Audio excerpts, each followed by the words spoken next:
Thank you, John. President Darcy, fellow Rotarians, ladies and gentlemen, it's my privilege to introduce our speaker today, Steve Masters, the Chief Executive of ElectraNet. Steve is a resources industry executive with 20 years of experience, and he became Chief Executive of ElectraNet in December 2014.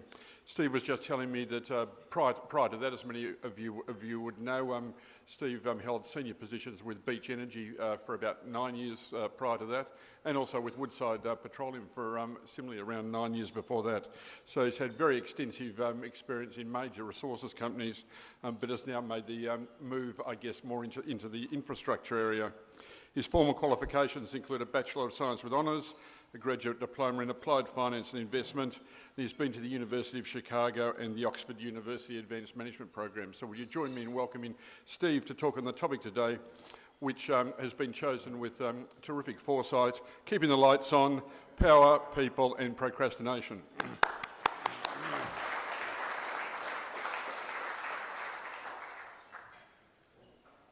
Well, thank you, Graham, for the kind introduction, and thank you to President Darcy and everyone from Rotary for inviting me to present today. I'd like to acknowledge that the land we meet on today is the traditional lands of the Kaurna people, and that we respect their spiritual relationship with their country. So look, I thought I'd start with the obvious. Can I please have a show of hands in the room for people that think they pay too much for their electricity? Can I also ask who in the room would like to see climate and emissions reductions initiatives pursued? Nearly the same amount. I'll get back to that later. Just bear with me for a sec. Oops, I've got to turn it on. I forgot that. I was told to do that. So look, I'm proud to lead ElectraNet. As Graham mentioned, I've been the Chief Executive of the company for about 18 months. And in simple terms, the way to think about our business is that we help keep the lights on, we help keep businesses running, and importantly, we help facilitate electricity market competition. So we own and operate the high voltage electricity network in South Australia. It's some 5,500 kilometres of high voltage lines, covering about 200,000 square kilometres, and includes around 90 substations within our state. We move electricity from power generators to SA Power Networks distribution system, or to large customers that are directly connected to the grid. And most importantly, as I mentioned before, we actually help facilitate market competition, particularly through high voltage interconnection to the eastern states. I was actually just having a chat to Sandra Turner as I arrived, and one question I had was the cost of bills. In terms of transmission on your typical residential bill, it's less than 10%, so just be mindful of that as we walk through our presentation today. A fact that's not also widely known is that ElectraNet is the largest connector of renewable power generation in Australia. We connect about 1,500 megawatts of generation into the grid, and on a global basis, and you think about that including residential solar, PV on rooftops in South Australia, we are world leading in renewable penetration, and some industry commentators would say at the cutting edge or an experiment. ElectraNet has a significant role to play in the future of electricity in our state and across Australia.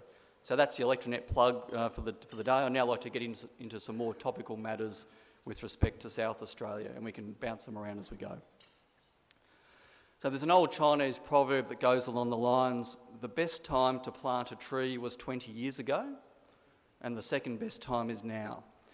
So please hold that thought as we explore where the electricity and broader energy future may hold for our state, our country, and if we're ambitious, for the rest of the planet. I think if we're absolutely fair dinkum about the electricity future we want for our future generations, then I hope my presentation today will at least trigger some thoughts, challenge some long-held beliefs and perspectives, and make each and every one here today reflect on this critical topic. South Australia is absolutely front and centre in the global electricity space, and I'll touch on a few aspects of our situation today. So let's start looking at the big picture side of things, and we'll have a look at some global trends and thematics that are coming out of that. So I think it's well known, but the global rise of renewable energy is well known, but I think it's still underappreciated as a general rule. This graph on the slide here was produced by the International Energy Agency. It's interesting to note that the contribution of wind and solar, especially when one considers not just the existing footprint in South Australia, but for a variety of proponents seeking to develop these projects in our state, is quite staggering. The pace of change is also worthy of note, especially against a backdrop of aspirational targets and views from many quarters. So for those at the back of the room, really down the bottom here is showing solar PV. The purple bit here is showing wind penetration. You can kind of see it's basically grown from next to nothing 15 years ago to these types of numbers today. And again, all of the projections are that's going to continue. So according to Bloomberg New Energy Finance, the future for new power generation globally will continue its recent march. By 2040, they are predicting that zero-emission energy sources will make up 60% of installed capacity around the world. They predict that wind and solar will account for 64% of the 8.6 terawatts of new power generating capacity added over the next 25 years, and these are truly staggering figures. And back home, federal and state-based political objectives are very aspirational, although some would say not aspirational enough. But either way, I think it's important to ask the question, is there an executable plan to get us there? Many would say the only way these targets will be achieved is with a significant contribution from large-scale wind and solar, and to start building those projects yesterday. In Australia, the current regulatory rules and frameworks in the electricity industry were derived with the very best intentions around a world that does not exist today. It's important to recognise this. They were created many decades ago and have generally been slow-moving since then. Created in a world where baseload coal and gas-fired power generation represented all there really was. Created in a world that looks nothing like what the future may hold, and it's worth noting those observations too. Priorities, whatever they may be, will always dictate any decision that a government, a company, a household or an individual will make. And part of my presentation today goes to that point. What is important to us? And by extension, what is and will be important to our children and their children? So the data set on the screen at the moment is from the Australian Energy Regulator in April this year, and it summarises the registered capacity by fuel source across Australia. And I'd note that this data set was put together in April, and in May this year, I think most people in the room would be familiar with the closure of the Northern Power Station, which equated to 500 megawatts of capacity in South Australia. So that's still sitting on this graph. This is the latest graph that you can obtain, and that's effectively this wedge down here. So if you look at the capacity associated with coal, which is really the kind of the areas I'm pointing here, which is black and brown coal, particularly on the east coast, and think about what the future might look like, it raises big questions for South Australia in terms of network reliability and interconnected supply sources. Of no surprise again to anyone in the room is the fact that South Australia clearly leads the way with the highest level of regional wind generation capacity and output. South Australian output's represented here by the orange bars that sticks out well above the head of the pack. And again, it's interesting to note over the last 10 years, just the relative growth in wind output as a percentage, but also looking at what's happening in the other states too. So the other states are the smaller bars here, but as you can see, South Australia is really harnessing its competitive advantage with respect to wind. So let's turn our mind now to the National Electricity Market, which is also known as the NEM. So for those of you unfamiliar, the NEM is a wholesale commodity exchange for electricity across the 5 interconnected states on the East Coast. The electricity market works as a spot market where power supply and demand is matched instantaneously in real time through a centrally coordinated dispatch process. Generators offer to supply the market with specified amounts of electricity at specified prices for set periods of time and can resubmit the offers or the offered amounts at any point in time up until the time that it's dispatched. From all of the bids that have been offered, the Australian Energy Market Operator, AEMO, decides which generators will be deployed to produce electricity, with the cheapest generator put into operation first. So typically in South Australia, when the wind is blowing, wind farms are running at high capacity and South Australia exports power to the eastern states.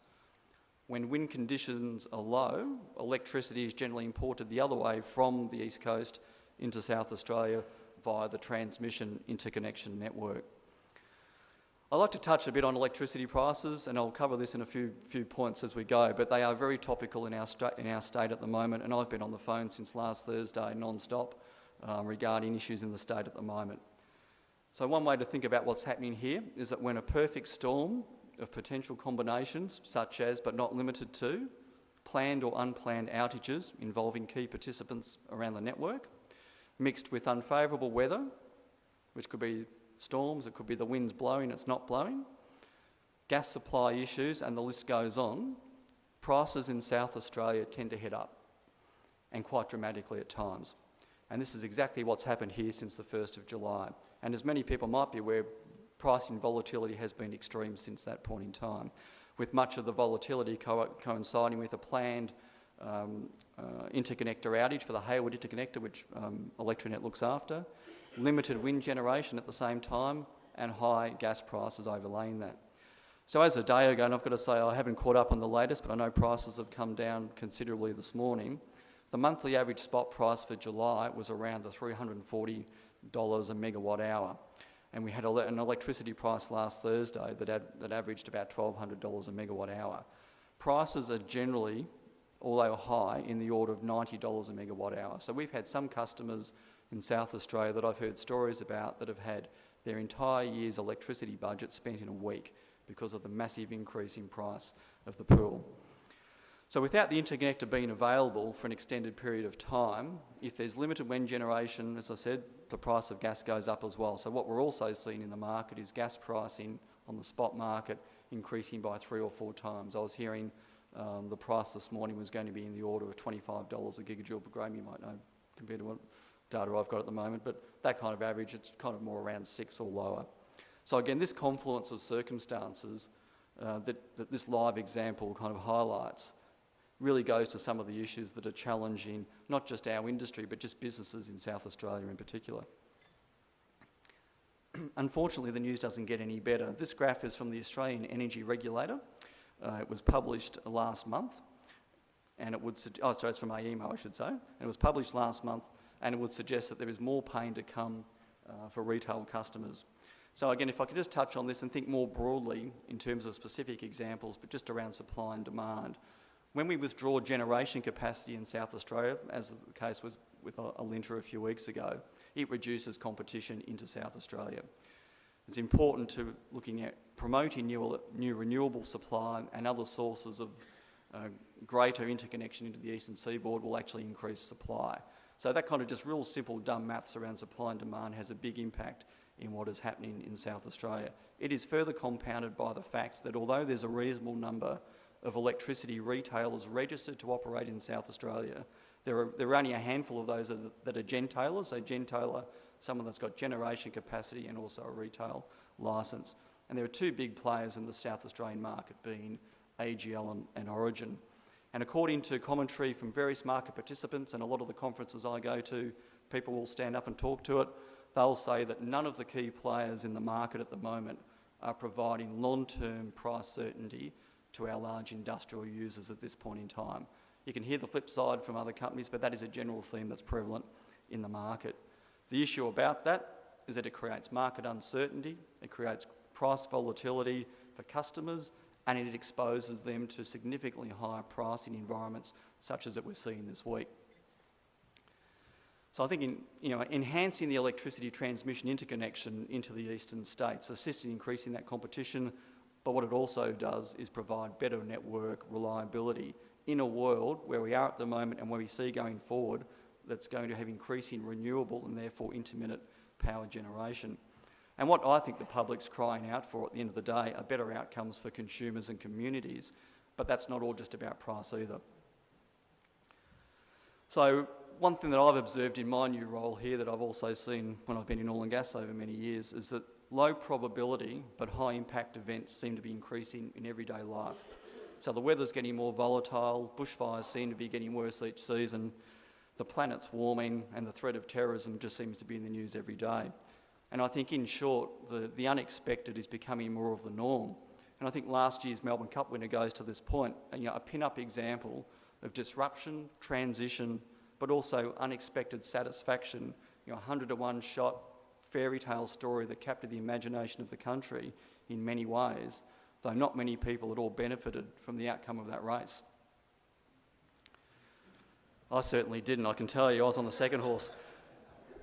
I think Prince of Penzance outcomes may become more frequent, and I expect to have bigger impacts on our daily lives. The electricity industry is no exception, and is in fact a key case in progress. As I've mentioned, the South Australian situation is unique in many ways. We lead the world in renewable penetration, and what a bold statement in global leadership that is.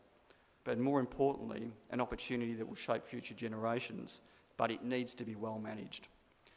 We have federal and state-based policy initiatives that further entrench our position in this respect, and obligations to the global community following commitments made by our country at the COP21 climate conference in Paris last year. But we have various state and federal regulations and rules and consumer behaviours and appetites that come from different angles that potentially work in conflict to prevent the timely transition to a new, and many would say, better beginnings. So I think our race has only just commenced. So what has ElectraNet been doing about securing our electricity future in South Australia? And we are at the present time working on a number of activities. One, the Hayward Interconnector, which I mentioned before, there's an upgrade project happening there down the southeast, which will see capacity increase from 450 megawatts to 650 megawatts of HV interconnection between South Australia and Victoria. When completed in the coming months, this increase in capacity will enable higher imports to and from South Australia, which again goes to network security, reliability, but also to market competition and increasing competition. You might have seen a couple of weeks ago the state government's announced a $500,000 contribution to a new Eastern Australian interconnector study that ElectraNet is undertaking. And again, we are looking at ways to provide better interconnection if it stacks up in relation to driving market competition and increased security within South Australia. The early signs of that work are encouraging, but they will be subject to the regulatory framework and quite a rigorous economic test that's associated to justify that project if it gets up. The other point that's interesting, which will start to get a lot more visibility over the coming months, is that we have kicked off our required 5-year revenue reset activity as part of the regulatory framework we operate under. The work to date, and I'm happy to share it with the audience, and we've been doing this with consumer advisory groups over the past months, is that we are expecting to see a significant drop, likely in the order of hundreds of millions of dollars, in regulated capital expenditure compared to the existing 5-year regulatory period, and that excludes any contingent projects that might require special circumstances to trigger them. And we've engaged early with our consumer groups, as I touched on, including and also the Australian Energy Regulator and other key stakeholders in this process. So we are very committed to ensuring that all of the community understands where we're seeing the network going forward and making sure that we're taking into account all the concerns that cover a very broad church of stakeholders. We're also working hard with various renewable generator proponents to also assist them in network connection studies and activities for their respective projects. And quite recently, you may be aware that ElectraNet helped facilitate the connection of NEON's Hornsdale Wind Farm, a new 270 megawatt wind farm located near Jamestown that's supplying power to the ACT as part of the ACT's renewable power auction processes. So where to now? I think every new beginning starts from some other beginning's end, and the electricity future of our state, which impacts our economic prosperity, is within our grasp. Our opportunity is to seize it with both hands. Technology is changing, consumer behaviour is changing, and the traditional economic tests that are commonly used to make investment decisions can at times seem at odds with broader considerations that are also important. Critical infrastructure to support emerging and what I believe will become inevitable technologies and community expectations are currently subject to overarching regulatory frameworks that may not adequately consider all relevant matters. So I think we need solutions, we need not problems, we need appropriate action and not more endless talk. We need clear leadership across all levels of government, pragmatic decisions and an executable plan. And that means an investment framework that is in tune with overarching policy settings. And if I could just touch on that point, there is no point having the federal government and the state government having very clear stated climate-related objectives where the regulatory framework that sits under that does not operate in tune with it. 2 days ago, I had the privilege of visiting the National Anzac Centre in Albany in Western Australia, the home of my in-laws. I recommend it to anyone thinking of visiting southwestern Australia. For those not aware, Albany was the last port of call for around 41,000 Australian and New Zealand soldiers as they sailed from Australia to the battlegrounds of World War I. I can't help but think the immense challenges they faced and the sacrifices they made make today's problems, whatever they might be, seem somewhat second order at best. There is no reason we all can't find solutions, but I think that means hard choices need to be made, and that's the trick with the Australian political setup at the moment. Positioning our electricity industry for next week, next year, and 10 years plus down the road is something we need to take decisions on and not procrastinate about. And just to get to my final slide, I thought this message on the screen was one that was one of few that was delivered at the COP21 climate gathering in Paris last year. I thought it was quite profound, and I think it's worth us all reflecting on. It's a message that could easily apply to many things. There's no unicorn that will deliver the perfect solution, so it's up to all of us to do that. It's as simple as that. And the time to plant not just one tree, but a forest is probably now.